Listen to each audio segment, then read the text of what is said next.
Racism has lived in India for so many years, and mostly it happened to the Northeast people just because they look differently, just because they have a different lifestyle, just because they eat different. And what happened a few days ago, it really hurt so many Northeast people.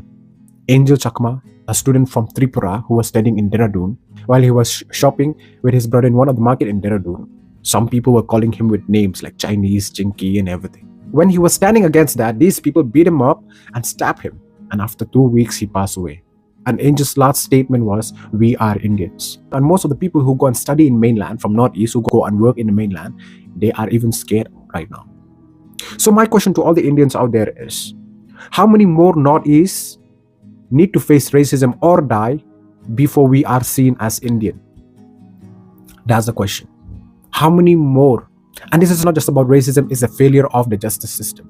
The weak justice system.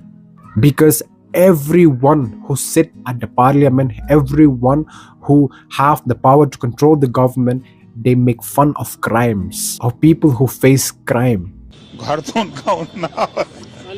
Are we that backward? Are we that mentally backward?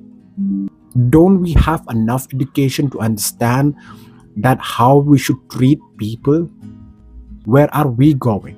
Are we moving forward to a better society, or are we standing in the same place with that weak mentality? We really need good leaders out there. We really need good leaders because our country is at the edge of falling apart.